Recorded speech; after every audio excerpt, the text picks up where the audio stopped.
चलिए एक बार बता दो, आवाज आवाज ठीक ठाक से आ रही है? जी सर, आ रही है। चलो अब समझना।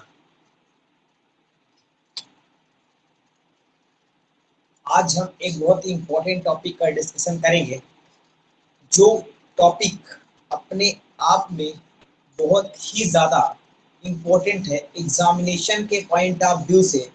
और एग्जामिनेशन के पॉइंट ऑफ व्यू के अलावा ये टॉपिक सीखना आपको इसलिए ज़रूरी है क्योंकि ये टॉपिक अगर आपसे बनेगा, जो टॉपिक मैं पढ़ाने लग रहा हूँ, ये टॉपिक अगर बनेगा तभी आपको कंजंक्शन समझ में आएगा। बहुत सारे लोग ऐसे होते हैं जो कि बिना इस टॉपिक के पढ़ाए ही क्लास की तरफ मुड़ चलते हैं। बहुत सारे लोग ऐसे हैं जो बिना इस टॉपिक को पढ़ाए ही क्लास की तरफ मुड़ चलते हैं। बिना बिना कंजंक्शन के क्लॉज अंग्रेजी में पॉसिबल नहीं है। ठीक, ऐसे सारे के सारे लोग देवता हैं जो कि क्या करते हैं, बिना कंजंक्शन पढ़ाए क्लास को लपेटने लग जाते हैं।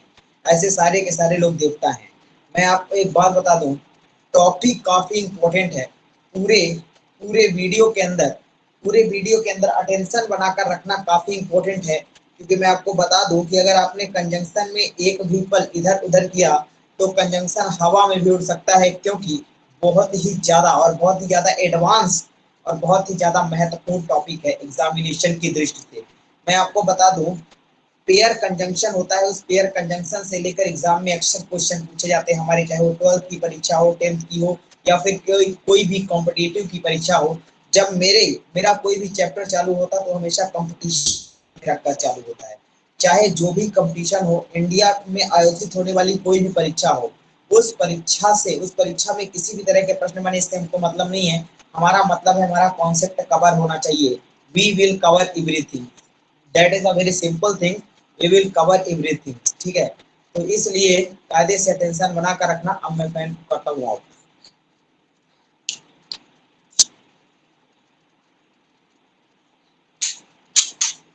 चलिए अब हम जिस हैं वो टॉपिक काफी ज्यादा इंपॉर्टेंट है। चलिए शुरू करते हैं बिना किसी देरी के। अगर आज हम बात करें तो हमने सबसे पहले नाउन की समाप्ति कर दी, नाउन को अच्छे से पढ़ा दिया। नाउन के अलावा हमने प्रोनाउन को भी ठीक ढंग से पढ़ाया है।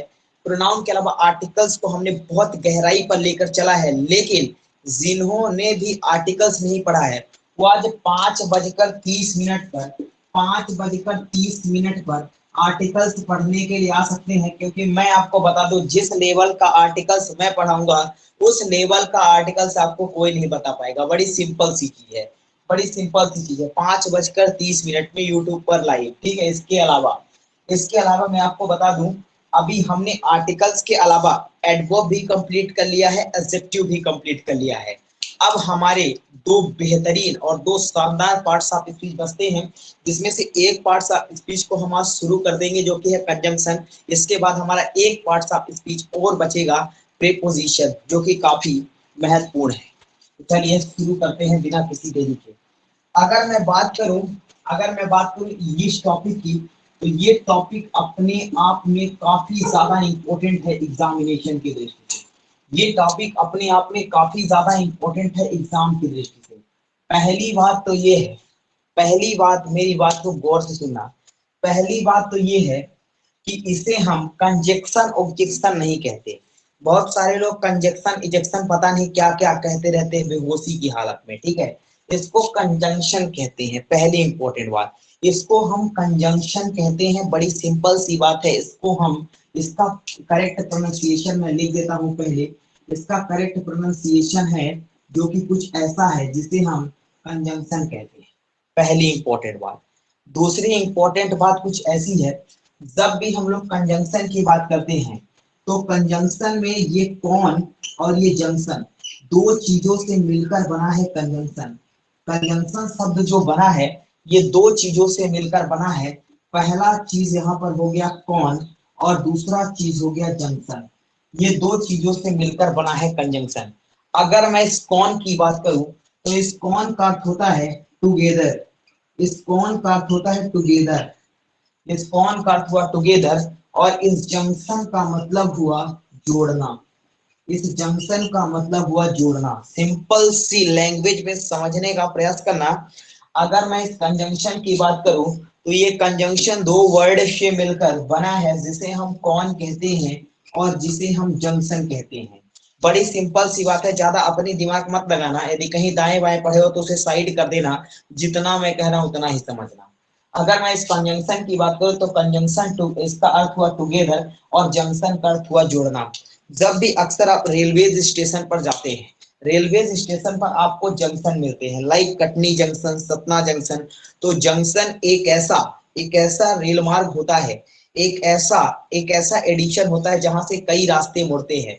जहां पर भी आपको जंक्शन मिले उसका मतलब ये समझना कि वहां से ट्रेनें काफी जगह के लिए जाएंगी, वहां से ट्रेनें बहुत सारी जगह के लिए जाएंगी। तो जंक्शन वो प्लेस होता है जो सभी प्लेस को जोड़ने का काम करता है, उसे जंक्शन कहते हैं। और कॉमन का अर्थ मैंने आपको बता ही दिया है, टुगेदर। मैं आपके सामने एक शब्द अगर लिखूं, मैंने लिखा यहाँ पर कनेक्टिंग।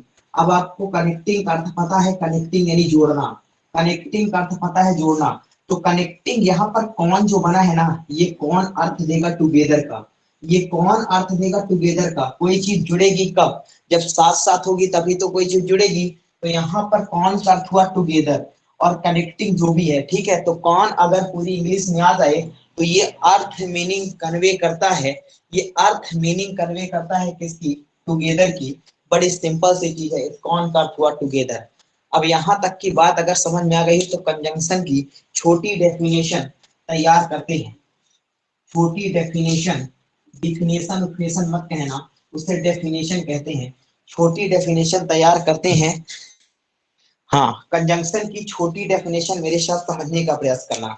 जब भी मैं कंजंक्शन की बात करता हूँ तो कंजंक्शन को हम लोग कनेक्टिंग वर्ड के नाम से जानते हैं। कंजंक्शन को हम लोग कनेक्टिंग वर्ड के नाम से जानते हैं, ठीक है। कंजंक्शन को हम लोग कनेक्टिंग वर्ड कहते हैं। कंजंक्शन ऐसे शब्द हुए जो कि कनेक्ट करने का काम करते हैं, इसी वजह से कंजंक्शन को हम लोग कनेक्टिंग वर्ड कहते हैं। पहली इंपॉर्टेंट बात। अब कंजंक्शन को अगर कनेक्टिंग वर्ड कहते हैं तो कंजंक्शन को हम ज्वाइनिंग वर्ड भी कह सकते हैं। कंजंक्शन को हम अगर कनेक्टिंग वर्ड कहते हैं तो कंजंक्शन को हम ज्वाइनिंग वर्ड भी कह सकते हैं। बड़ी इंपॉर्टेंट बात है कि कंजंक्शन वे शब्द हुए जो कनेक्टिंग वर्ड होते हैं, इसी को हम ज्वाइनिंग वर्ड कहते हैं। बड़ी सिंपल सी बात है। अब अगर जोड़ने की बात है तो जोड़ने की अगर बात है तो फिर जोड़ने की जहां बात है तो जोड़ने को तो ये दो वर्ड को भी जोड़ सकते हैं। जोड़ने को तो ये दो वर्ड को भी जोड़ सकते हैं। जोड़ने को तो ये दो फ्रेज को भी जोड़ सकते हैं। जोड़ने को तो फिर ये दो सेंटेंस को भी जोड़ सकते हैं। अगर मैंने कंजंक्शन की बात की तो conjunction is a connecting word. Conjunction ऐसे शब्द हुए जो कनेक्ट करने का काम करते हैं, जोड़ने का काम करते हैं। अगर जोड़ने की बात है तो ये दो वर्ड को जोड़ सकते हैं, दो फ्रेज को जोड़ सकते हैं, दो सेंटेंस को। चीजें क्लियर हैं, दो सेंटेंस को जोड़ सकते हैं, ठीक है। दो सेंटेंस को जोड़ सकते हैं, ठीक है। जैसे आप लिख लीजिए राम इज ऑनेस्ट, इसी में लिखिए, इसी सेंटेंस में लिखिए राम इज सिंसियर। राम, अगर अब मैं पहले ही बता रहा हूँ कंजंक्शन में अगर तुम दाएं बाएं हुए तो हवा में चीजें उड़ जाएंगी, हवा नहीं लगेगी। आधे लोग तो कंजंक्शन पढ़ाते ही नहीं बेचारे, ठीक है। Ram is honest, Ram is sincere. सेंटेंसों में आपको देखना है, इन सेंटेंसों में आपको बेहतरीन तरीके से, ठीक है। अगर मैं इस सेंटेंस की बात करूं तो मैं अगर यहाँ पर लिख दूं एक और सेंटेंस, राम इज ऑनेस्ट, फिर मैं लिख दूं श्याम इज ऑनेस्ट, फिर मैं लिख दूं श्याम इज ऑनेस्ट। तो इस सेंटेंस को भी जरा गौर से देखेंगे। मैंने लिखा, सभी सेंटेंस को लिखते चलेंगे मेरे साथ, ठीक है। ठीक है, कोई दिक्कत नहीं है, ठीक है। फिर मैं मान लो लिख देता हूं Ram is honest, Ram is honest, Shyam is sincere, Shyam is sincere. तीनों सेंटेंस को सिंसियरिटी के साथ लिख लीजिए, तीनों सेंटेंस को सिंसियरिटी के साथ लिख लीजिए। पहला सेंटेंस आपके सामने है, पहला सेंटेंस आपके सामने है, Ram is honest, comma, Ram is sincere. दूसरा सेंटेंस है, Ram is honest, Shyam is honest. तीसरा सेंटेंस है, Ram is honest, Shyam is sincere. Amit, Amit Gautam, चीजें समझ में आ रही हैं? अमित गौतम, कोई समस्या तो नहीं हाँ अभी सर। तक? नहीं आ सर, रही नहीं चीजें कोई ना? Yes sir. ठीक है, चलो। हाँ चलो ठीक है, समझना। अब मैं अगर बात करूं पहले सेंटेंस की, तो पहले सेंटेंस को जरा मैं अलग से लिखता हूं, गौर से समझना। अगर मैंने पहला सेंटेंस लिखा, Ram is Ram is honest, और मान लीजिए मैंने यहीं पर इस सेंटेंस को कुछ ऐसा कन्वर्ट किया, Ram is sincere, Ram is sincere. जरा इस सेंटेंस को हम लोग देखते हैं, इस सेंटेंस को जरा देखते हैं। यहाँ पर इसे हटा देते हैं, यहाँ पर इसे हटा देते हैं, ये तो आपने लिख ही दिया होगा। चलो इस सेंटेंस को जरा गौर से देखना, नया टॉपिक है और नए तरीके से समझने का। अगर मैं इस सेंटेंस की बात करूं, मैंने आपको कहना है इस सेंटेंस को जोड़ कर दिखाओ। यदि मैं कह दूं इस सेंटेंस को जोड़ कर दिखाओ, तो देखो यहां पर एक सेंटेंस आपको पता है ये हुआ, एक सेंटेंस ये हुआ, आपने देखा एक सेंटेंस, इसी के साथ साथ एक सेंटेंस ये हो गया। अब आपने अभी अभी पढ़ा कि कंजंक्शन वे शब्द होते हैं जो दो सेंटेंस को जोड़ने का काम करते हैं। अब यदि मैं कह दूं आप इस सेंटेंस को जोड़ कर दिखाओ, तो आप इस सेंटेंस को जोड़ेंगे कैसे, इस बात को गौर से समझिएगा। आप इस सेंटेंस को जोड़ेंगे कैसे, इस बात को गौर से समझिएगा। सबसे पहले इस सेंटेंस को जोड़ने के लिए हमने एक छोटा सा कंजंक्शन लिख दिया, जिसे हम शास्त्रों में एंड कहते हैं, जिसे हम शास्त्रों में एंड कहते हैं। इसे जोड़ने के लिए, इन दोनों सेंटेंस को जोड़ने के लिए हमने एक छोटा सा कंजंक्शन लिख दिया, जिसे हम शास्त्रों में एंड कहते हैं। अगर मैं बात करूं इस सेंटेंस की, तो हमने इस सेंटेंस को एज इट इज लिखा, फिर हमने लिखा राम इज ऑनेस्ट एंड, और यहां से मैंने इस राम इज को हटाया और केवल यहां पर कर दिया सिंसियर। तो ये हमारा सेंटेंस बन गया।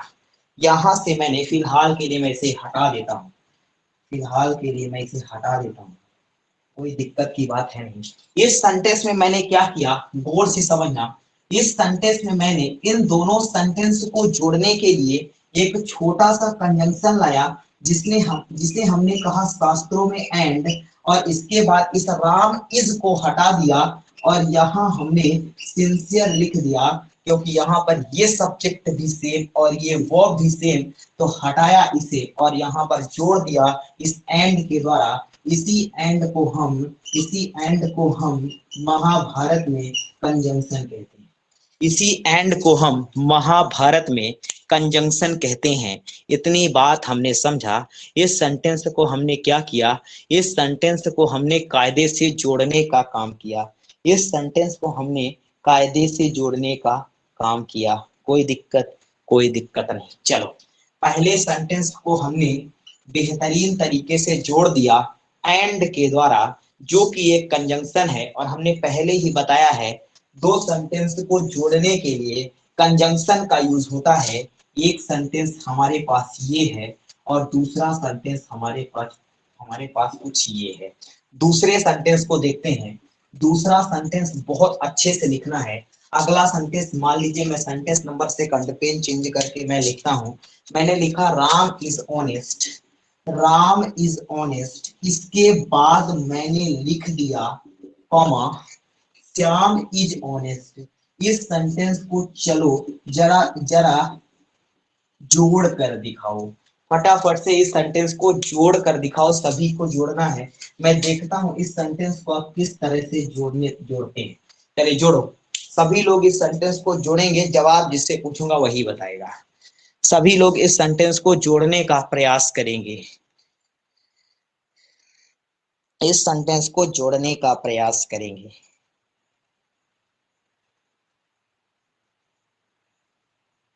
चलो, हाँ, उम्मीद करता हूं आपने जोड़ लिया होगा इस सेंटेंस को। देखता हूं आपने क्या जोड़ा, इस सेंटेंस को आपने कैसे जोड़ा। अंशुल, इस सेंटेंस को कैसे जोड़ा तुमने? Ram and Shyam are honest. Honest, pronunciation सही करो, हॉनेस्ट नहीं ऑनेस्ट कहते हैं। जैसे ही प्रोनाउंसिएशन गलत हुआ, जैसे ही प्रोनाउंसिएशन गलत हुआ, आर्टिकल में जाकर चीजें डैमेज हो जाएंगी। मैंने कहा अगर मैं इस सेंटेंस को चाहूं तो इस राम को मैंने यहां से उठाया, इस श्याम को मैंने यहां से उठाया और यहां पर मैंने लिखा राम, यहां पर मैंने लिखा श्याम, और जब मैंने बात राम और श्याम की करी थी तो ये पर्सन एक से ज्यादा दो हो गए, एक से ज्यादा दो हो गए। और जैसे ही दो की बात आती है तो प्लूरल का यूज होता है, और जब बात प्लूरल की आए तो प्लूरल के साथ प्लूरल हेल्पिंग वर्ब भी आएगी, राम एंड श्याम आर, और यहाँ पर मैंने चुपचाप से लिख दिया ऑनेस्ट, सेंटेंस में कोई दिक्कत नहीं। Ram and Shyam are honest, ये आर इस वजह से आया क्योंकि एक पर्सन हो गया राम, एक पर्सन हो गया श्याम, दो पर्सन हो गए, तो यहाँ पर हमने एक चीज और देख डाली, यहाँ पर हम दो सेंटेंस को जोड़ रहे थे और यहाँ पर हमने दो वर्ड को जोड़ दिया, एक वर्ड हो गया राम, एक वर्ड हो गया श्याम। अरे बता दो जरा, कोई समस्या, कोई आपत्ति? कोई आपत्ति नहीं। यहाँ पर हमने लिख दिया Ram and Shyam are honest. Sentence number 3 की तरफ बढ़ते हैं, सेंटेंस नंबर 3 की तरफ बढ़ते हैं। सेंटेंस नंबर 3 लिखा है कुछ ऐसा कर कमाल, Ram is honest, Ram is honest, इसके बाद लिखा है श्याम इज सिंसियर। भाई रेगुलर क्लास अटेंड करना, नहीं तो मैं सीरियस तरीके से अगर एक्शन लिया तो फिर मैं हटा भी दूंगा, चाहे वो जो भी हो। मैंने लिखा Ram is honest, Shyam is sincere. अब जो नौटंकी आपने एडवर्ब के चैप्टर में की थी वो नौटंकी मत करना और क्लास रेगुलर अटेंड करना। एक दिन भी अगर गैप हुआ तो मैं किसी को नहीं देखूंगा, चाहे वो जो हो। Ram is honest, Shyam is sincere. अगर मैं इस सेंटेंस की बात करूं तो इस सेंटेंस को मैंने कुछ जोड़ा ऐसे, मैंने लिखा राम इज ऑनेस्ट, इसके बाद मैंने यहाँ एंड लगाया एक छोटा सा कंजंक्शन, इसके बाद दूसरे सेंटेंस को मैंने एज इट इज रख दिया, नो प्रॉब्लम नो फिकर, नो प्रॉब्लम नो फिकर। ठीक है, सिंपल सी चीज है। ठीक है, Ram is honest and Shyam is sincere. तो उम्मीद करता हूं आपको कंजंक्शन का ये लॉजिक जो है, कंजंक्शन का ये जो लॉजिक है ये समझ में आ गया होगा कि conjunction is a connecting word which connect the two word, two sentence and two phrases. उम्मीद करता हूं ये चीजें समझ में आ गई होंगी। इस सेंटेंस को भी आप लिख लेंगे, एक नोट लिखेंगे, कंजंक्शन ऐसे शब्द होते हैं, कंजंक्शन ऐसे शब्द होते हैं जो कि जो कि जो कि दो फ्रेज को भी जोड़ सकते हैं, जो कि दो फ्रेज को भी जोड़ सकते हैं। ठीक है, दो फ्रेज को भी जोड़ सकते हैं, दो फ्रेज को भी जोड़ सकते हैं। ठीक है, उम्मीद करता हूं इतनी बातें आपको समझ में आ गई होंगी, इतनी बातों में आपको कोई समस्या नहीं हुई होगी। ठीक है, इतनी बातों में आपको कोई समस्या नहीं हुई होगी। इसे हमने बड़े ठीक से समझाया है और बड़े ही ठीक से पढ़ाया है। अब यहाँ से कुछ और इम्पोर्टेंट चीज इम्पोर्टेंट हो सकती है। ठीक है, जैसे मैं लिख दूं पीपल्स इग्नोरेंस, लिखेंगे people's ignorance, ignorance and population, population explosion, explosion are two interrelated problem, interrelated problem। चलिए हमने ये तो समझ ही लिया है ये तो समझ ही लिया है बड़े अच्छे से कि कंजंक्शन दो वर्ड को किस प्रकार से जोड़ते हैं, इसी प्रकार दो दो सेंटेंस को किस प्रकार से जोड़ते हैं। अब हमें समझना है कंजंक्शन दो फ्रेज को किस प्रकार से जोड़ते हैं। अगर मैं यहाँ पर बात करूं इस फ्रेज की, जिसे हम कह रहे हैं पीपल इग्नोरेंस, इसी को हमने कहा लोगों की अज्ञानता, और इसी को शास्त्रों में लोगों की मूर्खता भी कहते हैं। लोगों की अज्ञानता या फिर इसी को लोगों की मूर्खता भी कहते हैं। अब अगर पेपर पूछ ले, अब अगर पेपर पूछ ले तो इसके लिए हम तैयार हैं कि इग्नोर का नाउन फॉर्म। तो इग्नोर का नाउन फॉर्म अगर पेपर हमसे पूछता है तो सर आपने इतना बढ़िया से हमें पढ़ाया है नाउन फॉर्म कि हमें दिक्कत होती ही नहीं है नाउन फॉर्म बनाने में, और आपने खटाक से बता दिया इग्नोरेंस इसका नाउन फॉर्म हो जाएगा। अब सर आप कहें तो हम इससे भी गहराई पेपर पर बनाकर चले आएंगे, जिसे हम कहते हैं एब्स्ट्रैक्ट नाउन। इससे भी गहराई हम बनाकर चले आएंगे एब्स्ट्रैक्ट नाउन। जैसे ही मैंने तुम्हारे स्कूल में कदम रखा तो किसी बच्चे ने कहा सर पैसेज के अंदर हमें सबसे ज्यादा प्रॉब्लम होती है, हम नाउन फॉर्म नहीं बना पाते। और जैसे ही 5 से 6 महीने का तड़का लगा स्कूल के अंदर, सारे बच्चे नाउन फॉर्म के अंदर एक्सपर्ट बन गए। इसके पहले हवा ही नहीं लगती थी बच्चों को, नाउन फॉर्म कभी बताया ही नहीं गया। ठीक है, चलिए ये बात किसी से छिपी नहीं है। ठीक है, इग्नोर का नाउन फॉर्म इग्नोरेंस। अब यहाँ पर एक और चीज, इसे हम एब्स्ट्रैक्ट नाउन कहते हैं, और यहीं से गहराई की बात कि एब्स्ट्रैक्ट नाउन हमेशा अनकाउंटेबल नाउन होते हैं। एब्स्ट्रैक्ट नाउन हमेशा अनकाउंटेबल नाउन होते हैं, और अनकाउंटेबल नाउन का प्लूरल नहीं बनाया जाता। आगे बात नहीं करूंगा। मैंने लिखा people ignorance and population explosion. Population explosion, जनसंख्या की बढ़ती, जनसंख्या का एक्सप्लोजिव का नाउन फॉर्म एक्सप्लोजन होगा, याद रखने का। एक्सप्लोजिव का नाउन फॉर्म एक्सप्लोजन होगा। तो लोगों की अज्ञानता और बढ़ती पॉपुलेशन दोनों ही इंटर रिलेटेड प्रॉब्लम है डेफिनेटली। लोगों की मूर्खता की वजह से पॉपुलेशन बढ़ रही है, ये दोनों इंटर रिलेटेड प्रॉब्लम है। तो यहाँ पर एक फ्रेज हमने कह दिया ये हो गया, और एक फ्रेज के साथ साथ बीच में ये लगा ही है मिस्टर एंड, जिसे हम शास्त्रों में मैंने बताया, जिसे हम शास्त्रों में कंजंक्शन कहते हैं, और इसके साथ साथ ये दूसरा फ्रेज लिखा ही है। अब फ्रेज की डेफिनेशन मैं जरा पूछ लेता हूँ। फ्रेज की डेफिनेशन, स्मृति शर्मा फ्रेज की डेफिनेशन बताइए, फ्रेज किसे कहते हैं। स्मृति फ्रेज किसे कहते हैं, फटाफट से बताइए फ्रेज किसे कहते हैं, जल्दी से, काफी जल्दी बताना है। फ्रेज हम कहते किसे हैं? पिछली चीज जो मैंने पढ़ा दिया है वो पूछना तय है। एक बात तो मैं आपको बता रहा हूं, अंग्रेजी एक ऐसा सब्जेक्ट है जो आप अगर यहाँ से पढ़ते हैं तो आपको किसी और से पढ़ने की जरूरत नहीं है, चाहे वो जो, ये मैं बता रहा हूँ क्योंकि मैं अपने अनुभव के बेस पर बोल रहा हूँ। इस विषय के साथ मैंने काफी रिसर्च की है। हाँ बताओ स्मृति शर्मा, फ्रेज किसे कहते हैं? चलो प्राची बताओ फ्रेज किसे कहते हैं।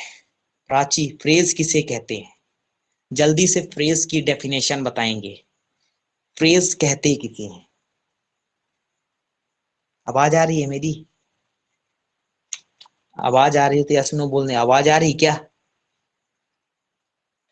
आ रही सर आवाज। आवाज आ रही, ठीक है। अमित बताओ फ्रेज किसे कहते हैं, अमित फ्रेज किसे कहते हैं? Sir, बताओ। phrase is a group of words without complete meaning. Phrase is a group of word, without नहीं विदाउट कहते हैं उसे, विदाउट कहते हैं। Phrase is a group of word without complete sense या विदाउट कंप्लीट मीनिंग। चलिए phrase की definition आप मेरे शब्द बनाइएगा। फ्रेज हालांकि हमने शुरू की क्लास में बताया है, फ्रेज का अर्थ होता है वाक्यांश। जिन्होंने नहीं लिखा है वो लिख लेंगे। फ्रेज का अर्थ होता है वाक्यांश, से हिंदी गलत होती है तो इसमें दिक्कत हो जाती है। फ्रेज का अर्थ होता है वाक्यांश। अगर मैं बात करूं तो phrase is a group of word, phrase is a group of word without complete sense, without complete sense. Phrase शब्दों का एक ऐसा समूह हुआ जिसका अर्थ तो निकलता है लेकिन पूर्ण अर्थ नहीं निकलता। फ्रेज शब्दों का एक ऐसा समूह हुआ जिसका अर्थ तो निकलता है लेकिन पूर्ण अर्थ नहीं निकलता। तो अब देखिए, पीपल इग्नोरेंस, लोगों की अज्ञानता, इसका अर्थ तो है लेकिन पूर्ण अर्थ नहीं है। पॉपुलेशन एक्सप्लोजन, इसका अर्थ तो है लेकिन पूर्ण अर्थ नहीं है। तो कायदे से अगर देखा जाए तो ये भी फ्रेज और इसके साथ साथ ये भी फ्रेज, तो दो फ्रेज को जोड़ रहा बीच में मिस्टर कंजंक्शन, दो फ्रेज को जोड़ रहा बीच में मिस्टर कंजंक्शन, तो इसी को हम कायदे से कंजंक्शन कहते हैं। तो मैंने तीनों एग्जाम्पल आपके सामने प्रेजेंट कर दिए कि हम लोग कंजंक्शन कहते किसे हैं। हमने दो वर्ड को जोड़कर दिखाया, हमने दो फ्रेज को जोड़कर दिखाया, हमने दो सेंटेंस को भी जोड़कर दिखाया। यहाँ तक कोई दिक्कत नहीं है। यहाँ तक की चीजें अगर आपके पल्ले पड़ गई हों तो फिर हम आगे बढ़ते हैं, क्योंकि टॉपिक तो बड़ा ही खूबसूरत है और बड़ा ही इंटरेस्टेड है। टॉपिक तो बड़ा ही खूबसूरत है और बड़ा ही इंटरेस्टेड है, काफी कुछ सिखा कर जाता है ये टॉपिक। इस टॉपिक को मोस्टली लोग छोड़ देते हैं, पर्सन इस टॉपिक को छोड़ देते हैं, मैं नहीं जानता क्यों छोड़ देते हैं। ठीक है, चलिए यहाँ तक की बातों को आप लिख लीजिएगा और इसके बाद आगे लिखने का प्रयास करते हैं। अगला टॉपिक जो है, अगला टॉपिक जो है वो और ज्यादा इसी से संबंधित है, जो और ज्यादा इंपॉर्टेंट है। सबसे पहले इस टॉपिक को पढ़ने के पहले सेंटेंस की डेफिनेशन जिन्होंने लिखा है वो भी लिख ले, जिन्होंने नहीं लिखा है वो भी लिख ले, क्योंकि सेंटेंस की डेफिनेशन काम आने वाली है। लिखेंगे, सेंटेंस को सेंटेंस बनने के लिए, सेंटेंस को सेंटेंस बनने के लिए दो चीजें काफी इंपॉर्टेंट हैं। सेंटेंस को सेंटेंस बनने के लिए दो चीजें काफी इंपॉर्टेंट है, दो चीजें काफी इंपॉर्टेंट है। पहला पहला सेंटेंस को सेंटेंस बनने के लिए सबसे पहले तो उसकी कंप्लीट मीनिंग होनी चाहिए, कंप्लीट मीनिंग। और दूसरा, सेंटेंस को सेंटेंस बनने के लिए अरेंजमेंट ऑफ वर्ड भी ठीक होना चाहिए, अरेंजमेंट ऑफ वर्ड भी ठीक होना चाहिए। सेंटेंस को सेंटेंस बनने के लिए यही दो चीजें काफी इंपॉर्टेंट है और इसी दो चीज को लिखाते नहीं है देवता लोग। ठीक है, सेंटेंस को सेंटेंस बनने के लिए दो चीजें इंपॉर्टेंट है, complete meaning, arrangement of word. ठीक है, अगर किसी सेंटेंस का अरेंजमेंट ऑफ वर्ड ठीक नहीं है, अगर किसी सेंटेंस का अरेंजमेंट ऑफ वर्ड ठीक नहीं है तो वो सेंटेंस नहीं है। मैंने कहा मेहमान को प्लेट में रख कर नाश्ता दो, तो आप कहेंगे कैसे सर जी, कौन सा नशा करके आया, मेहमान को कैसे प्लेट में रखेंगे। ठीक है, अरेंजमेंट ऑफ वर्ड ठीक नहीं है। अगर अरेंजमेंट ऑफ वर्ड ठीक नहीं है तो वो सेंटेंस नहीं है, उसका मीनिंग कंप्लीट होना चाहिए और मीनिंग कंप्लीट होने के साथ साथ उसका अरेंजमेंट ऑफ वर्ड ठीक होना चाहिए। ठीक है, बड़ी सिंपल सी बात है। ठीक है, फिर मैंने कहा कि मुझे गीला पानी पिलाओ, तो आपने कह दिया, जब पानी कह दिया तो गीला कहने की क्या जरूरत है। तो इसी को हम कहते हैं अरेंजमेंट ऑफ वर्ड भी ठीक होना चाहिए और साथ ही साथ कंप्लीट मीनिंग भी होना चाहिए। सेंटेंस को सेंटेंस होने के लिए यही दो चीजें इंपॉर्टेंट है, यही दो चीजें इंपॉर्टेंट है एक सेंटेंस को सेंटेंस होने के लिए। अब हम एक बहुत इंपॉर्टेंट चीज आपसे डिस्कस करने लग रहे हैं, जिसे हम कहते हैं, इसको हम मिटाते हैं, जिसे हम कहते हैं, जिसे हम कहते हैं पेयर कंजंक्शन। यहाँ से अभी तक तो जो मैंने पढ़ाया वो मैंने बकवास पढ़ाया, यानी बकवास बताया, वो तो सिर्फ जानकारी के लिए था। जो चीजें शुरू होंगी ना, पेपर का पहला टॉपिक, पेपर का पहला टॉपिक डबल स्टार के साथ लिखिएगा। ये डबल स्टार टॉपिक है और मैं बता दूं, ये जो टॉपिक है, चाहे आप कोई भी कंपटीशन की परीक्षा दें या फिर आप कंपटीशन के अलावा चाहे तो आप कोई एकेडमिक परीक्षा दें, यानी स्कूल की कोई भी परीक्षा दें, एकेडमिक यानी स्कूल, तो इनके अंदर आपको आपको ये टॉपिक 101% पूछा ही जाता है। ये टॉपिक 101% पूछा ही जाता है। टॉपिक बड़ा ही हेल्दी और बड़ा ही हैवी मार्क्स देकर हमें जाता है। ठीक है, बड़ा ही हेल्दी और हैवी मार्क्स हमें देकर जाता है। ठीक है, ठीक है, ठीक है, चलिए लिखिए sentence, Hina is either going, Hina is either going or Neha. एक नोट लिख लीजिए, एक नोट लिख लीजिए। अगर जगह हो जहां पर आपने सेंटेंस लिखा था उसी के बगल में, एक नोट लिख लीजिए। सेंटेंस शब्दों का लिखेंगे, सेंटेंस शब्दों का एक ऐसा समूह होता है, सेंटेंस शब्दों का एक ऐसा समूह होता है जो पूर्ण मीनिंग कन्वे करता है, जो पूर्ण मीनिंग कन्वे करने का प्रयास करता है, जो पूर्ण मीनिंग कन्वे करता है। ठीक है, जो पूर्ण मीनिंग बनाता है।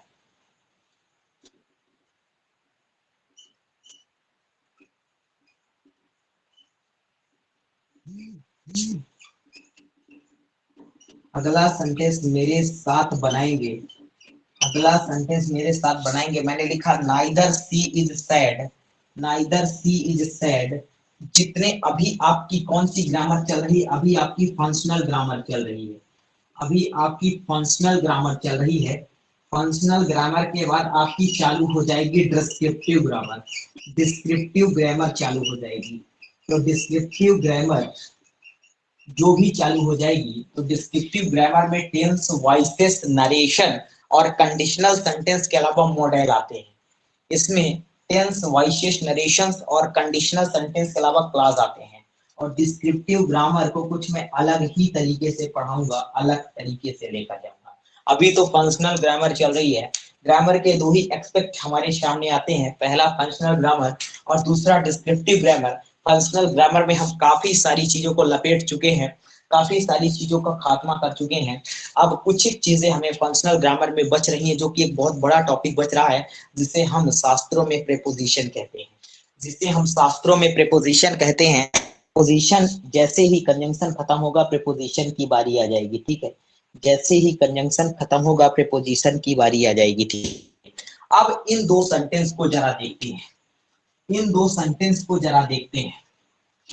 ये दो सेंटेंस के द्वारा हम पेयर कंजंक्शन के बेसिक सीखेंगे। इन दो सेंटेंस के द्वारा हम पेयर कंजंक्शन का बेसिक सीखेंगे। चलिए शुरू करते हैं।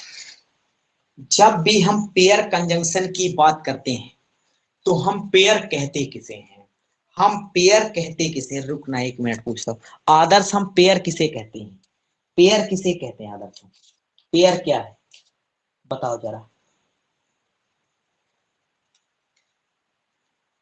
आदर्श आवाज आ रही मेरी? मौजूद नहीं हो क्या? पाठक चलो बताओ हम पेयर किसे कहते हैं? पाठक आवाज आ रही मेरी? पाठक जी सर। हाँ बताओ, हाँ बताओ पेयर हम किसे कहते हैं, पेयर हम किसे सर कहते हैं? सर पेयर मालूम नहीं सर। पेयर मतलब क्या होता है? पेयर का मतलब तुमको नहीं पता है यार?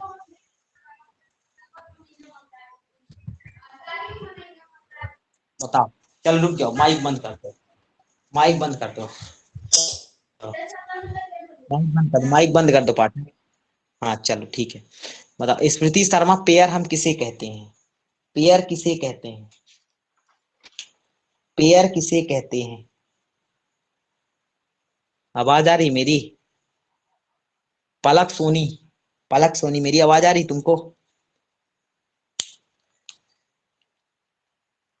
आवाज आ रही सर तो दो यस नो कुछ। सर दो हाँ सर दो सेंटेंस का जोड़ा।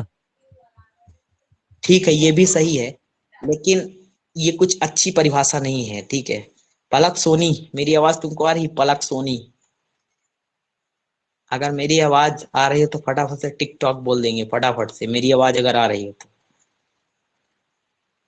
वर्षा मिश्रा, वर्षा मिश्रा पेयर नहीं किसे? पता सर। मैंने तेरे से कुछ पूछा ही कहा। अपर्णा द्विवेदी बताओ पेयर, अपर्णा द्विवेदी पेयर किसे कहते हैं? आवाज आ रही मेरी? अभिषेक बताओ पेयर किसे कहते हैं? जोड़े को सर टू इक्वल थिंग्स। हैं? जोड़ जैसे कि टू इक्वल थिंग्स, जैसे कि कोई चीज है उसको एक साथ में रखना, टू एक जैसे चीजों को। चलो देखो, जब भी हम पेयर की बात करते हैं तो पहला इंपॉर्टेंट और सबसे महत्वपूर्ण पॉइंट ये है कि पेयर को पेयर बनने के लिए आइडेंटिकल पार्ट का होना काफी इंपॉर्टेंट है। पेयर को पेयर बनने के लिए आइडेंटिकल पार्ट्स का होना काफी इंपॉर्टेंट है। पेयर को पेयर बनने के लिए आइडेंटिकल पार्ट्स का होना बहुत जरूरी है। मान लीजिए एक शूज मेरे पास यहाँ है, एक शूज मैं कहीं और रख के आ जाऊं, तो क्या ये पेयर होगा? जी बिल्कुल नहीं, ये पेयर नहीं होगा। पेयर को पेयर होने के लिए, पेयर को पेयर होने के लिए एक चीज बहुत इंपॉर्टेंट है, इसको मैं लिख सकता हूं। पहली बात तो आइडेंटिकल पार्ट होना चाहिए। आइडेंटिकल पार्ट यानी सेम चीज। अब सेम चीज में एक प्रश्न आता है, अगर मेरे पास एक शूज है, एक शूज मैं यहाँ रख दूं, एक शूज मैं कहीं और रख दूं, तो क्या ये पेयर होगा? जी नहीं। पेयर को पेयर होने के लिए एक रूल होता है, as close as possible. As close as possible. Pair को पेयर बनने के लिए, जैसे मान लो मेरे पास मौजूद ये दो हाथ है, तो क्या ये पेयर? सी नहीं, ये पेयर नहीं है। पेयर को पेयर होने के लिए ये दोनों चीजें बिल्कुल पास होनी चाहिए। तो मैंने कहा एज क्लोज एज पॉसिबल। मैंने कहा एज क्लोज एज पॉसिबल। मेरे पास ये दो हाथ हैं, क्या ये दोनों हाथ पेयर हैं? जी नहीं, ये पेयर नहीं है। पेयर को पेयर होने के लिए ये दोनों पास आए तभी ये पेयर बने। तो एज क्लोज एज पॉसिबल। दूसरी इंपॉर्टेंट बात पेयर के अंदर आप लिखेंगे, तो एक नोट लिखेंगे, पेयर एग्जैक्ट तब होता है, पेयर एग्जैक्ट तब होता है जब उसके अंदर, यानी जब उसमें आइडेंटिकल पार्ट हो। आइडेंटिकल पार्ट हो यानी सिंपल सी बात कहें तो जब दो चीजें पास हो, जब दो चीजें पास हो तो उसे हम पेयर कहते हैं। चलिए, उसे हम पेयर कहते हैं, उसे हम पेयर कहते हैं। इस चीज को ध्यान रखना। चलिए, अब एक और इंपॉर्टेंट बात ध्यान रखना, जब भी हम पेयर को ठीक करते हैं, मेरी बात को सुनना, बहुत ज्यादा एडवांस जा रहा हूं मैं, ठीक है, बहुत ही ज्यादा एडवांस जा रहा हूं, दाएं बाएं ध्यान नहीं होना चाहिए, अदरवाइज फिर दिक्कत हो सकती है। जब भी हम पेयर की बात करते हैं तो पेयर के लिए एक और चीज काफी इंपॉर्टेंट है। जब भी हम पेयर बनाते हैं ना, तो पेयर बनाने के लिए जो हम कंसिडरेशन लेकर चलते हैं, वो कंसिडरेशन हम लेफ्ट को छोड़ यानी लेफ्ट से शुरू करके राइट में चलते हैं, और राइट को छोड़ लेफ्ट में कंसिडरेशन करते हैं चीजों को। आपके कुछ नहीं समझ में आया होगा, 100% समझना। जब भी हम एक सेंटेंस में पेयर बनाएंगे, तो याद रखना, पेयर बनाने के लिए हम हमेशा कंसिडरेशन जो है, वो कंसिडरेशन लेफ्ट को छोड़, यानी लेफ्ट से शुरू करते हैं, राइट तक जाते हैं, और राइट को छोड़ जो एरर निकालते हैं, जो कंसिडरेशन करते हैं, वो लेफ्ट में करते हैं। याद रखना। यानी मैं क्या कहा, मैंने कहा मान लो ये सेंटेंस है, इस सेंटेंस को जब हम पेयर बनाएंगे, तो पेयर बनाने के लिए हमें शुरू करना है राइट की तरफ। जो गलती शुरू करना है, जो ढूंढना चालू करना है, कंसिडरेशन चालू करनी है, जो कंसिडरेशन यानी विचार विमर्श होता है, जो कंसिडरेशन चालू करनी है, वो हमेशा राइट में करनी है। अभी बहुत लोग राइट लेफ्ट ही ना जानते होंगे, ये राइट है ये लेफ्ट है, तो राइट में करनी है, और उसकी जो कंसिडरेशन करनी है वो राइट में करनी है, और एरर को मार्क करना है लेफ्ट की तरफ। तो एक नोट लिखेंगे, जब कंसिडरेशन की बात की जाती है, ठीक है, जब कंसिडरेशन की बात की जाती है, तो कंसिडरेशन को हम रिवर्स में लेकर चलते हैं। तो कंसिडरेशन को हम रिवर्स में लेकर चलते हैं, रिवर्स में उल्टा, कंसिडरेशन को हम रिवर्स में लेकर चलते हैं। बहुत ही ज्यादा इंपॉर्टेंट टॉपिक है, हम रिवर्स में लेकर चलते हैं, ठीक है। यानी हम कह सकते हैं, क्या कह सकते हैं, राइट पार्ट को लेकर लिखेंगे राइट पार्ट को लेकर,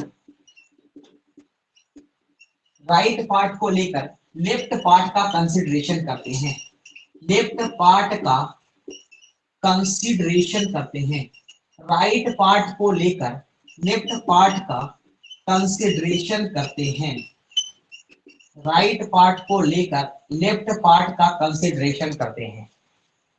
कंसिडरेशन को रिवर्स में लेकर चलते हैं, राइट पार्ट को लेकर लेफ्ट पार्ट का कंसिडरेशन करते हैं। कई बार एग्जामिनेशन के अंदर एक शब्द लिखा मिला कंसीडर, जैसे ही मुझे कंसीडर लिखा मिला यूज हुआ वर्ब की तरह से, मैंने इसका नाउन बना डाला बिना कुछ आंख मूंद के, कंसिडरेशन, मैंने इसका नाउन बना डाला। काम बताओ जरा नाउन में कोई दिक्कत? अरे कोई दिक्कत नहीं, नाउन कितना गहराई पर हमने सिखाया और पढ़ाया है, दिक्कत कहीं होनी ही नहीं चाहिए, दिक्कत कहीं होनी ही नहीं चाहिए, ठीक है, दिक्कत कहीं होनी ही नहीं चाहिए, ठीक है, बहुत बढ़िया।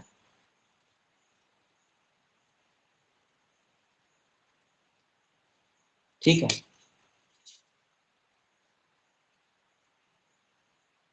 ठीक, एक और सेंटेंस लिखिए, he not only works here, works here but also, but also in a form। चलिए अब इन सेंटेंसों की तरफ जरा, इतना इस सेंटेंस को लिखने के बाद लिखने का काम बंद कर देना और मेरी बात को सुनना, फटाफट से लिख लो, मैं साइड हो जाता। तीनों सेंटेंस को अलग से लिख लो फटाफट से, तीनों सेंटेंस को अलग से लिख लें फटाफट से, बिना किसी देरी के, बिना किसी देरी के। ठीक है, लिख लिया होगा आपने, ऐसी मैं उम्मीद करता हूं, ऐसी मैं उम्मीद करता हूं लिख लिया होगा। कंजंक्शन में बार बार बता रहा हूं, कंजंक्शन बहुत बहुत है, बहुत ही ज्यादा इंपॉर्टेंट टॉपिक है अपने आप में।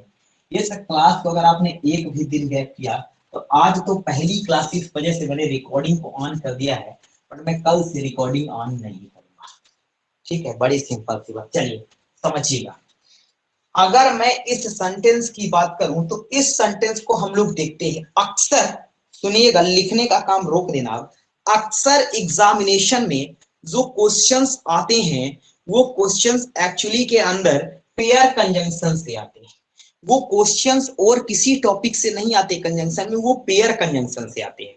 तो पेयर कंजंक्शन के लिए हमने दो तीन चीजें बड़ी ही सॉलिड और बड़ी ही खूबसूरत बताई है। पेयर कंजंक्शन के लिए हमने आपको दो तीन टॉपिक ही अभी बताए हैं। पहला तो आइडेंटिकल पार्ट्स होना चाहिए, यानी पार्ट्स जो है वो सेम होना चाहिए, और दूसरा एज क्लोज एज पॉसिबल, जब दो चीजें पास होनी चाहिए। और तीसरा पॉइंट हमने बताया कि हम रिवर्स में राइट यानी कंसिडरेशन, जो राइट की कंसिडरेशन को लेकर चलते हैं और लेफ्ट में कंसिडरेशन को ठीक करने का प्रयास करते हैं। इतनी ही बात हमने बताई, इतनी ही बात हमने सिखाई।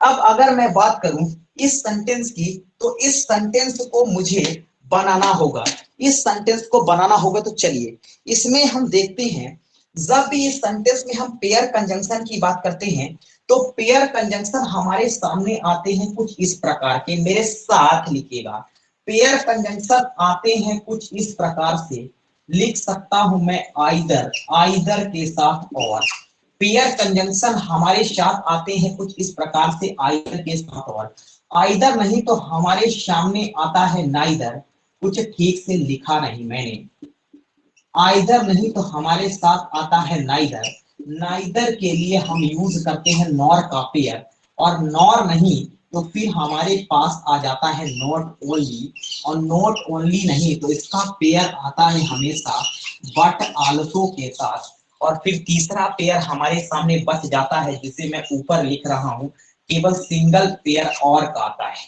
केवल सिंगल पेयर और का आता है।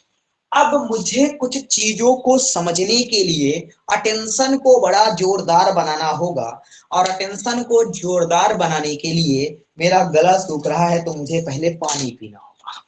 रुक जाना।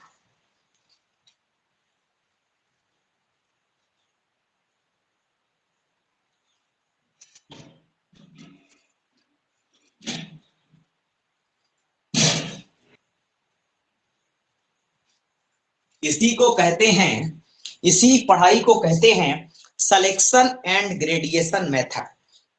एक क्लास दूसरी क्लास से जुड़ी मिलेगी और इसके साथ साथ यहाँ पढ़ाई गई कोई चीज ऐसा हो ही नहीं सकता कि एक शॉट में दिमाग में ना बैठे।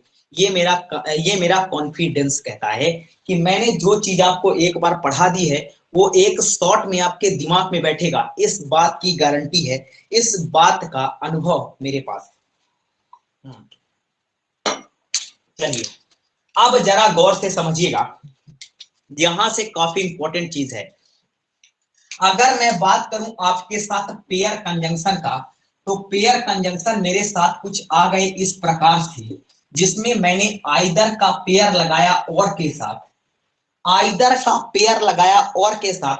कई कंपटीशन परीक्षा में तो, कई कंपटीशन एग्जाम में तो इस आइदर का पेयर वो नॉर के साथ दे देता है, और बहुत सारे विद्यार्थी कुछ पढ़े लिखे नहीं होते हैं बेचारे, तो उन्हें कुछ दिखाई नहीं देता सेंटेंस में एरर क्या है।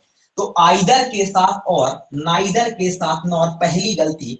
दूसरी गलती जो होती है नॉट ओनली के साथ बट आल्सो ही लगाना, कोई और पेयर कंजंक्शन का यूज मत करना। अब यहाँ पर इसको मैं एक एरो यहां से ऐसे ले जाऊं और एक एरो अगर यहां से ऐसे ले जाऊं, तो ये बात कुछ बन जाएगी, बात कुछ बन जाएगी। उलझन मेरी सुलझा दे, उलझन मेरी सुलझा दे।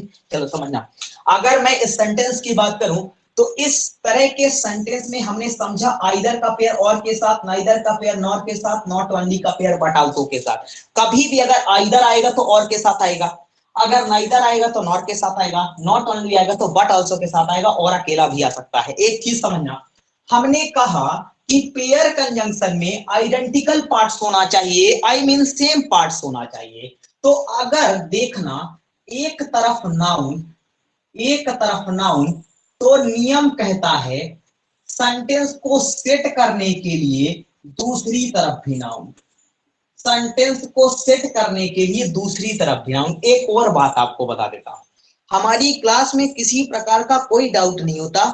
जब एक चैप्टर पूरा हो जाए उसके बाद ही आप दूसरे चैप्टर प्रश्न पूछे, यानी किसी प्रश्न में आप डाउट है, हो सकता है जिस प्रश्न को आप पहली क्लास में पूछ रहे हैं वही प्रश्न मैं आपको दूसरी या तीसरी क्लास में डिस्कस करता हुआ नजर आऊं।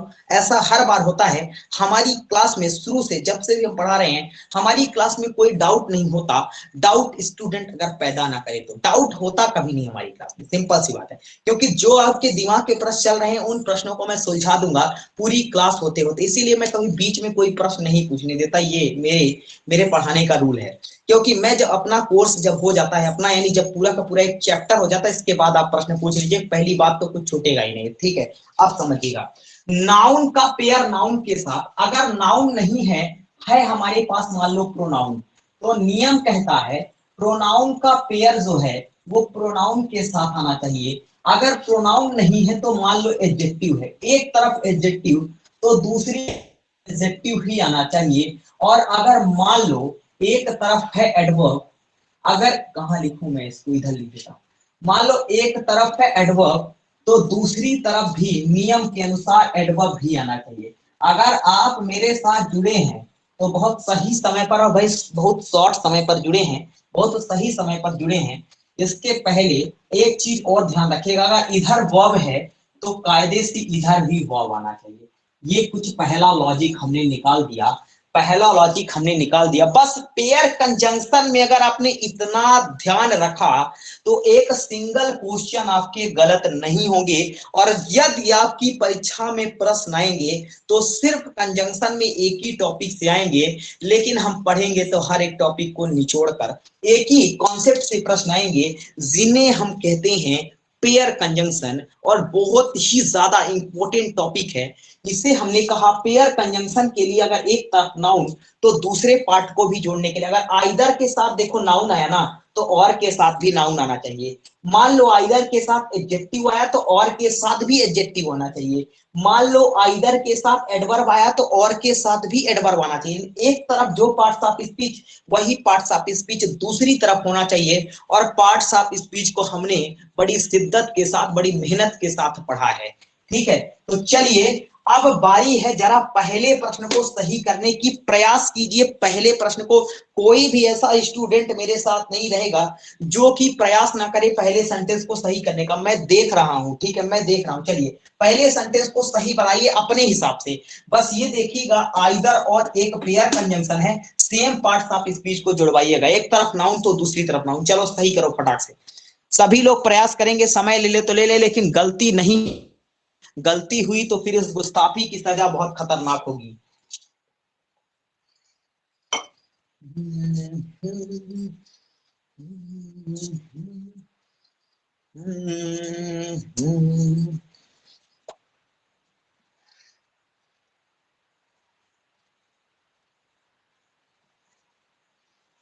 चलिए, उम्मीद करता हूं आपने इस सेंटेंस को बनाया होगा और बहुत ही बढ़िया तरीके से बनाया होगा। इतना सिखाने के बाद बहुत अच्छे तरीके से आपने सेंटेंस को बनाया होगा। प्लीज मैं, अगर मेरी आवाज आप तक आ रही है तो रिक्वेस्ट है कि आप बोल दीजिएगा, बोल दीजिएगा।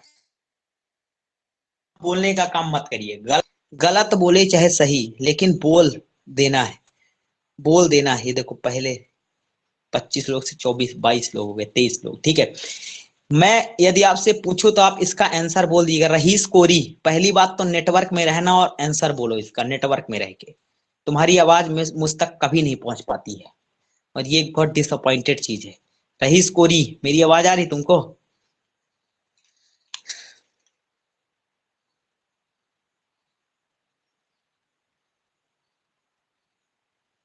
राखी, राखी मिश्रा, मेरी आवाज आ रही? राखी, राखी मिश्रा, मेरी आवाज आ रही है?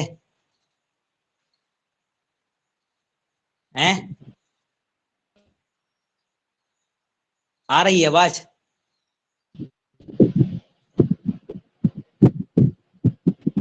जी सर आ रही है।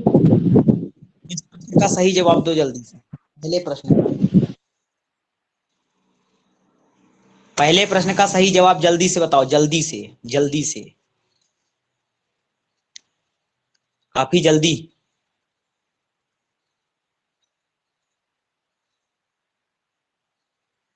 चलो बताओ प्राची, इस प्रश्न का सही उत्तर, प्राची इस प्रश्न का सही उत्तर क्या होगा?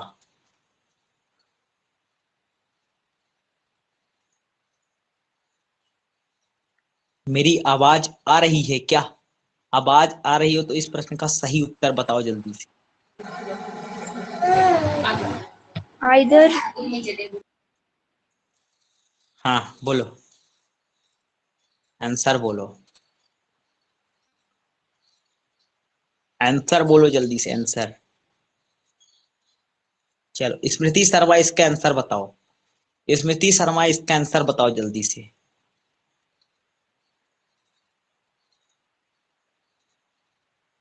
आवाज नहीं आ रही है क्या? Either Heena is going or Neha. हाँ बिल्कुल सही जवाब है, आइदर हिना। एक बार और उत्तर बोलो जरा, एक बार और बोलो, क्या बोला? एक बार और बोलो, चलो आंसर बोलो एक बार। Either, either Heena is going or Neha. Either Hina is going or Neha, either Hina और नेहा इज गोइंग। अगर ऐसा तो क्या दिक्कत आ जाए सेंटेंस में, क्या दिक्कत आ जाए सेंटेंस में? चलो देखना, गलत बोल दिया तुमने आंसर, चलो देखना। यहां पर लिखा है आइदर, आइदर के साथ ये गोइंग अपने आप में, कुछ मैं इसको अच्छे तरीके से सेट करता हूं। आइदर के साथ आया ये गोइंग अपने आप में जरा वर्ब है। पहली बात, पहली बात, आइदर के साथ आया गोइंग जरा अपने आप में वर्ब है।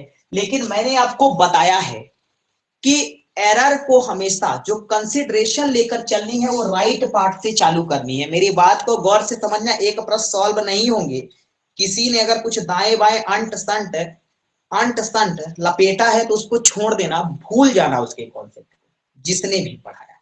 इधर देखना, अगर मैं बोलूं कि एरर को हमेशा राइट से कंसिडरेशन की जाती है और लेफ्ट की तरफ मार्क किया जाता है एरर को, तो राइट से मैंने उठाया इस नेहा को और देखा ये नेहा के पहले और जो है ये तो पार्ट है पेयर कंजंक्शन का, ये एक जोड़ा है और नेहा अपने आप में नाउन है।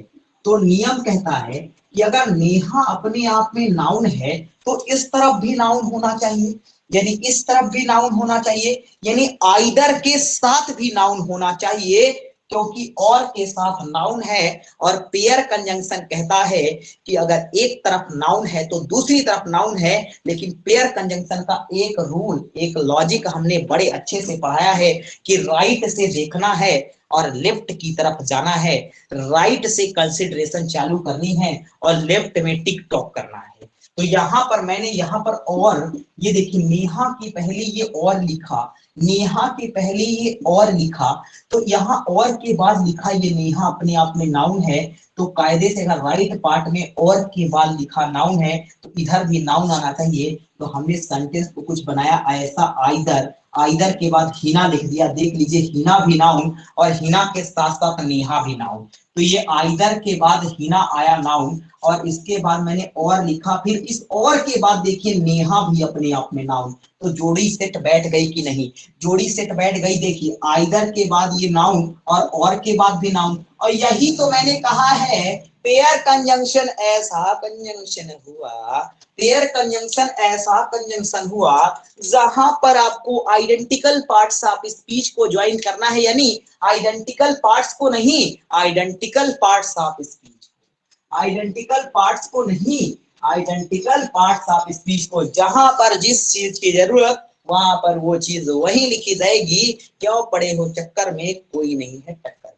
मैंने लिख दिया identical parts of speech. Clear है बात? ठीक है, चलिए आइदर हिना और नेहा, इसके बाद मैंने ये वर्ब को एज इट इज लिख दिया।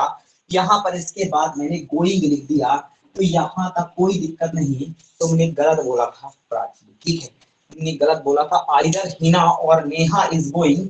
अब ये बात बैठ गई। सेंटेंस नंबर 2 की तरफ आ जाओ। मैं जिससे जवाब पूछता हूँ जवाब वही बताएगा। जवाब माता खून, जवाब जिससे मैं पूछूंगा वही बताएगा। अरे बोलना है, सबको बोलना है भाई, सबको बोलना है भाई, नहीं बात गड़बड़ हो जाएगी। आंचल पांडे मौजूद है क्या? आंचल पांडे हैं? Yes sir. इसका आंसर,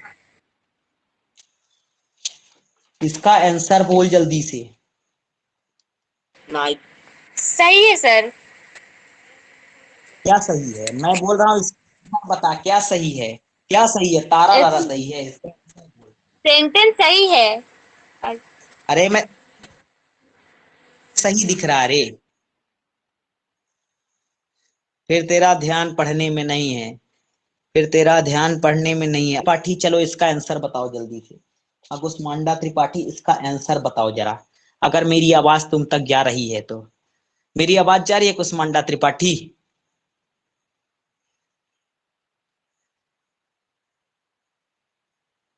पूजा, पूजा कुशवाहा, मेरी आवाज आ रही तुमको? पूजा कुशवाहा हैं? अरे यार तुम लोग को क्या क्या कहे, कुछ नहीं कह सकते। पूजा तुम्हारी आवाज आ रही है मुझ तक? प्रियांशु मेरी आवाज आ रही, बताओ क्या? जी सर आ रही है। क्यों नहीं बोलते पूजा कुशवाहा? इसका उत्तर बताओ जल्दी से, इसका आंसर बताओ जल्दी से। पूजा कुशवाहा इसका आंसर बताओ जल्दी से, जल्दी बताओ जल्दी, समय इजाजत नहीं दे रहा है। कुसमांडा त्रिपाठी तुमको भी मेरी आवाज नहीं आ रही है? जब इतना अच्छे से मैंने सिखाया है, इसका आंसर बताओ। हाँ इसका आंसर बताओ जल्दी से। She is neither sad nor happy. बिल्कुल सही जवाब है, कोई दिक्कत नहीं है, बिल्कुल सही जवाब दिया है इन्होंने। इन्होंने सबसे पहले इस सी को उठाया और सी के बाद इधर से हमको एरर निकालना है। नॉर के बाद देखिए हैप्पी अपने आप में लिखा एडजेक्टिव है, नॉर के बाद लिखा हैप्पी अपने आप में एडजेक्टिव है, तो नियम कहता है कि नाइदर के साथ भी एडजेक्टिव ही आना चाहिए, ऐसा नियम कहता है, क्योंकि पेयर कंजंक्शन हमेशा आइडेंटिकल पार्ट्स को दिखाते हैं, आइडेंटिकल पार्ट्स ऑफ स्पीच को दिखाते हैं। तो देखिए जरा, यहां पर मैंने लिखा सी के बाद मैंने लगा दिया is, she is neither happy. अब देखिए नाइदर के बाद हैप्पी अपने आप में एडजेक्टिव है, और इसके साथ साथ ये देखिए सी इज नाइदर, सॉरी यहाँ पर हैप्पी लिख दिया, नाइदर सैड, इसके बाद मैंने लिख दिया नॉर हैप्पी, नॉर हैप्पी। देखिए ये नॉर के बाद हैप्पी यहाँ पर है ही, ये एडजेक्टिव, और नाइदर के बाद ये सैड भी एडजेक्टिव, तो मिल गया एडजेक्टिव एडजेक्टिव से। और यही तो कहता है पेयर कंजंक्शन, यही तो कहता है पेयर कंजंक्शन कि हमेशा सेम पार्ट्स ऑफ स्पीच को ज्वाइन किया जाना चाहिए, हमेशा सेम पार्ट्स ऑफ स्पीच को ज्वाइन किया जाना चाहिए। कहाँ तेरा ध्यान है आचल पांडे, तू लगता है फिनाइल तूने पी लिया। ठीक है, अगला सेंटेंस देखेंगे, he not only works here but also in a form. इस प्रश्न का जवाब कौन देगा? इस प्रश्न का जवाब अपने से दे दिए, मुझे बताने की कोई जरूरत नहीं, अपने से इस प्रश्न का जवाब दे दिए। कौन देगा इस प्रश्न का?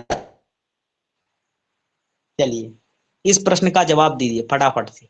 कोई है जो इस प्रश्न का जवाब देगा? कोई भी बता सकता है, कोई भी मतलब कोई भी इस प्रश्न का जवाब दे सकता है किसी में दम इस प्रश्न की जवाब देने की? इतना सॉलिड पढ़ाने के बाद he works not only here but also in a form. क्या बोल एक बार और बोलो। वैसे तुमने सही जवाब दिया है, चलो मैं सुन लिया हूं, मैं सुन लिया। और कौन बोलेगा? और कौन बोलेगा?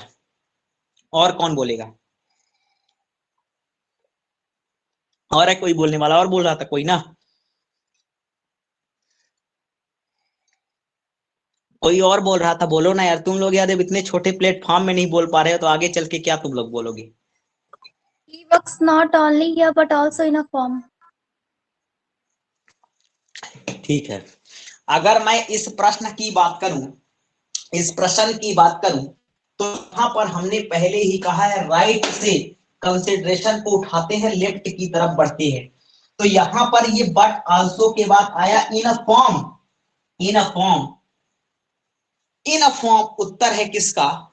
ये किसका उत्तर है आदर्श? ये किसका उत्तर है? इन अ फॉर्म आदर्श ये किसका उत्तर? Where? वेयर का उत्तर है, और ये वेयर का उत्तर अगर है तो इसी को हम कहते हैं एडवर्ब ऑफ प्लेस। ये वेयर का उत्तर है। अब देखिए वेयर का उत्तर है, तो वेयर का उत्तर देने वाले शब्दों को हम लोग क्या कहते हैं? सर आपने बताया था एडवर्ब के चैप्टर में, इसीलिए मैं कह रहा हूं कि मैं हर एक चैप्टर को क्रम से लेकर चलता हूं, दाएं बाएं लेकर नहीं चलता। मुझे पता है कौन से चैप्टर की जरूरत कहां पर है, तो इसीलिए मैंने एडवर्ब पढ़ा दिया कंजंक्शन पढ़ाने के पहले। तो मैंने कहा ये इन अ फॉर्म एक एडवर्ब है जिसे हम एडवर्ब ऑफ प्लेस कहते हैं। और यहाँ पर ये नॉट ओनली भी एक क्या है? पेयर कंजंक्शन है। तो यहाँ पर अगर बट आल्सो के साथ एडवर्ब आया है, तो नॉट ओनली के साथ भी एडवर्ब आना चाहिए। तो हमने यहाँ पर कह दिया, यहाँ पर देखा हियर भी एक एडवर्ब है। अरे एडवर्ब ऑफ हियर भी एडवर्ब ऑफ प्लेस है, हियर देयर, ठीक है, ऐसे एडवर्ब। मैंने कहा ही वर्क्स, मैंने इसको व्यवस्थित किया, he works not only here, फिर मैंने लिख दिया but also in a form, ये बन गया सेंटेंस। जिन्होंने इस कॉन्सेप्ट को नहीं देखा है, नहीं समझा है, हालांकि मैंने समझाया तो बहुत दम लगाकर है, जोर लगाकर है, अगर नहीं समझा है तो फिर एक काम करिएगा, रिकॉर्डिंग आपको अवेलेबल है, उस रिकॉर्डिंग से दोबारा समझिएगा। हालांकि मैंने इतना शिद्दत के साथ और इतना अच्छे कॉन्सेप्ट के साथ समझाया है कि आपको समझ आना चाहिए। अमित गौतम, चीजें समझ में आई है? अमित गौतम, हर एक चीजें समझ में आई है कि नहीं? जी सर, अच्छे से समझ में आई है ना? हाँ चलो सर, ठीक है, बढ़िया से ना? जी चलो ठीक है। अगर मान लो कुछ थोड़ा बहुत नहीं आया होगा तो you can see the recording, ठीक है? Okay sir. चलो ठीक है। मीनाक्षी गुप्ता, चीजें समझ में आई हैं क्या? मीनाक्षी गुप्ता, जी सर। ठीक है। हर्षिता पांडे, चीजें समझ में आई हैं क्या? हर्षिता पांडे,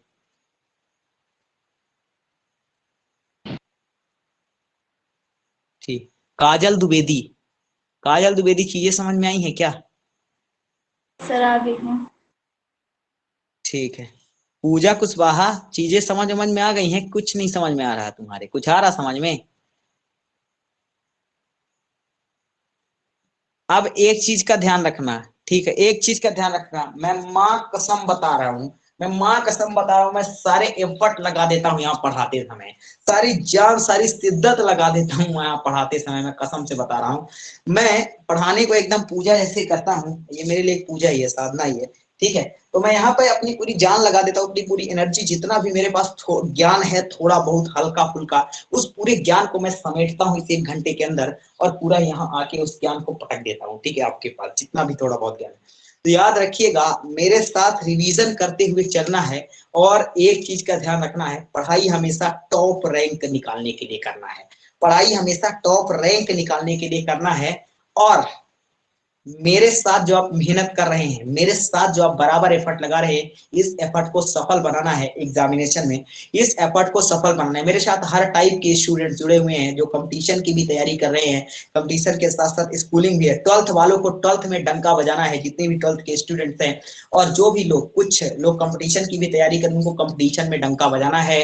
आई will provide the all types of help, very simple सी चीज है, हर पल मदद करने का प्रयास करूंगा। अब आपको शिद्दत के साथ 5:30 में यूट्यूब पर आना है और आर्टिकल्स को बड़े गहराई पर समझना है। यहाँ पर जितने लोग हैं सभी लोग कोशिश करेंगे कि आप यूट्यूब में आए और आर्टिकल्स को समझें और आर्टिकल्स की गहराई को जानें। कुछ अच्छी चीजें वहां पर मैं सिखाने वाला हूँ। आर्टिकल्स बिल्कुल बेसिक से चालू होगा, तो अगर आपकी इच्छा होगी तो आप आर्टिकल्स को पढ़ सकते हैं, मेरे साथ देख सकते हैं, ठीक है।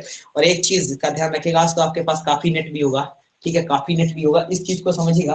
तो आप आ सकते हैं वहां पर आर्टिकल्स पढ़ने के लिए और मेरे साथ बराबर तरीके से आपको एफर्ट लगाते हुए चलना है, मेहनत करते हुए चलना है, क्योंकि अभी हमारा एक और इम्पोर्टेंट टॉपिक बचेगा, यानी एक इम्पोर्टेंट टॉपिक जिसे हम रीडिंग कॉम्प्रिहेंशन कहते हैं, पैरा जंबल कहते हैं इंग्लिश में। जो पैसेज होता है, पैसेज को सॉल्व करने की सही रणनीति क्या होनी चाहिए, जैसे मैं आपको 10 मिनट के अंदर आप सारे पैसेज परीक्षा में लपेट देंगे, ठीक है। तो रिव्यू लेते हैं, बाकी बात करते हैं 5:30 बजे यूट्यूब में, ठीक है।